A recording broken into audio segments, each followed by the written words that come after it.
If Vietnam, for example, came to you tomorrow and said, okay, Mr. Secretary, you win.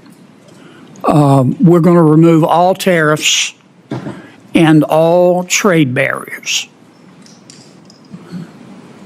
Would the United States please do the same?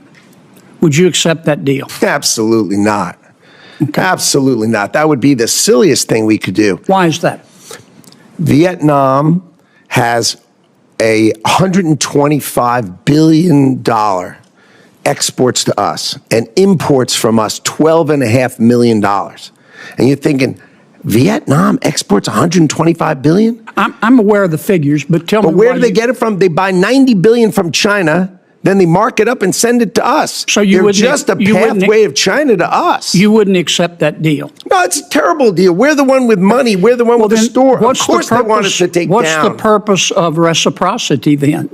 As the global economy becomes more complex and geopolitically tense, the United States faces tough questions about how it conducts trade. One revealing example involves Vietnam. Suppose Vietnam offered to remove all trade barriers, tariffs, quotas, restrictions, if the United States did the same. On paper, this appears to be a classic example of reciprocity, a principle that has traditionally guided trade deals. But would it be a good idea? The answer, according to critics, is no, and for good reason. Vietnam exports over $125 billion in goods to the United States, while importing only $12.5 billion in return. That's a massive trade imbalance. If Vietnam, for example, came to you tomorrow and said, okay, Mr. Secretary, you win. We're going to remove all tariffs and all trade barriers. Would the United States please do the same? Would you accept that deal? Absolutely not. Okay. Absolutely not. That would be the silliest thing we could do. Why is that? Vietnam has a $125 billion exports to us and imports from us $12.5 million. And you're thinking, Vietnam exports $125 billion? I'm aware of the figures, but tell me where do they get it from? They buy $90 billion from China, then they mark it up and send it to us. So they're just a pathway of China to us. You wouldn't accept that deal? No, it's a terrible deal. We're the one with money. We're the one with the store. Of course they want us to take down. What's the purpose of reciprocity then? Is reciprocity not one of your goals? Are you telling the president that we shouldn't seek reciprocity? If that's what you're telling him, why are you trying to do these trade deals? What do we want? We want to encourage Vietnam to produce products they're great at producing. But I want to get back to reciprocity. You just said you don't believe in it. You don't accept reciprocity as a goal. What are you negotiating in these trade deals? Why would we open our bank account and their bank account when ours is 10 times bigger? Why are you negotiating trade deals? You're trying to get other countries to lower their tariffs and trade barriers in return for us lowering ours. That's true for the things that they'll take from us. That's called reciprocity. Of course. Well, so are you or are you not seeking reciprocity in these trade deals? We are absolutely seeking reciprocity with respect to things that can be reciprocal. But you just said, but when they're importing from China and sending it to us, they're not. You just said that if a country came to you and offered you the ultimate reciprocity, no tariffs, no trade barriers, in return for us doing the same, you would reject that. Of course, because they buy from China and send it to us. Don't you agree with me? Suppose they said we won't buy from China. Now we're talking. Now we're talking. If it was Vietnam, would you accept that deal? We would consider it. For what things? For what products? Would you want to change?